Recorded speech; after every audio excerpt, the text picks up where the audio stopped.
Tanker ಹಾಗೂ bike ನಡುವೆ ಭೀಕರ ಅಪಘಾತ, ಬೈಕ್ ಸವಾರ ಸ್ಥಳದಲ್ಲೇ ಸಾವು. ಭಟ್ಕಳದ ರಾಷ್ಟ್ರೀಯ ಹೆದ್ದಾರಿಯಲ್ಲಿ ಟ್ಯಾಂಕರ್ ಹಾಗೂ ಬೈಕ್ ನಡುವೆ ಸಂಭವಿಸಿದ ಅಪಘಾತದಲ್ಲಿ ಬೈಕ್ ಸವಾರ ಸ್ಥಳದಲ್ಲೇ ಸಾವನ್ನಪ್ಪಿರುವ ಘಟನೆ ನಡೆದಿದೆ. ರಾಷ್ಟ್ರೀಯ ಹೆದ್ದಾರಿ 66ರ ಭಟ್ಕಳದ ನೂರ್ ಮಸೀದಿಯ ಎದುರುಗಡೆ ಇಂದು ಬೆಳಗ್ಗೆ ಈ ಘಟನೆ ನಡೆದಿದ್ದು, ಬೈಕ್ ಸವಾರ ಸ್ಥಳದಲ್ಲೇ ಸಾವನ್ನಪ್ಪಿದ್ದಾರೆ.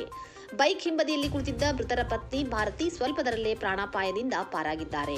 ಮೃತರು ಮುರುಡೇಶ್ವರ ಬಸ್ತಿಯ ದೇವಿಕಾನ ನಿವಾಸಿಯಾಗಿದ್ದು, ಈಶ್ವರ್ ಮಂಜಪ್ಪ ನಾಯ್ಕ ಮೂಲತಃ ಭಟ್ಕಳದ ಕರಿಕಲ್ ಗ್ರಾಮದವರೆಂದು ಹೇಳಲಾಗಿದೆ. ಇಬ್ಬರು ತಮ್ಮ ಮನೆಯಿಂದ ಬೈಕ್ ಮೂಲಕ ಭಟ್ಕಳದ ದೇವಸ್ಥಾನಕ್ಕೆ ತೆರಳುತ್ತಿದ್ದರು ಎನ್ನಲಾಗಿದ್ದು, ಟ್ಯಾಂಕರ್ ಹಾಗೂ ಬೈಕ್ ಶಿರಾಲಿ ಕಡೆಯಿಂದ ಭಟ್ಕಳ ಬೈಪಾಸ್ ಕಡೆ ತೆರಳುತ್ತಿತ್ತು. ಈ ವೇಳೆ ನೂರ್ ಮಸೀದಿಯ ಹತ್ತಿರ ಬೈಕ್ಗೆ ಟ್ಯಾಂಕರ್ ಡಿಕ್ಕಿ ಹೊಡೆದು ಬೈಕ್ ಸವಾರನ ಮೇಲೆ ಮುಂಭಾಗದ ಚಕ್ರ ಹರಿದಿದೆ. ಹೆಲ್ಮೆಟ್ ಧರಿಸಿದ್ದರೂ ಕೂಡ ಟ್ಯಾಂಕರ್ ಚಕ್ರಕ್ಕೆ ಸಿಕ್ಕಿ ತಲೆ ಛಿದ್ರವಾಗಿದೆ. ಈ ವೇಳೆ ಹಿಂಬದಿ ಕುಳಿತಿದ್ದ ಮೃತರ ಪತ್ನಿ ಸ್ವಲ್ಪದರಲ್ಲೇ ಪ್ರಾಣಾಪಾಯದಿಂದ ಪಾರಾಗಿದ್ದಾರೆ. ಮೃತ ದೇಹದ ಮುಂದೆ ಪತ್ನಿಯ ಆಕ್ರಂದನ ಹೃದಯ ಕಲಕುವಂತಿತ್ತು. ಭಟ್ಕಳ ನಗರ ಪೊಲೀಸ್ ಠಾಣೆ ವ್ಯಾಪ್ತಿಯಲ್ಲಿ ಪ್ರಕರಣ ದಾಖಲಾಗಿದ್ದು, ಪೊಲೀಸರು ತನಿಖೆ ಕೈಗೊಂಡಿದ್ದಾರೆ.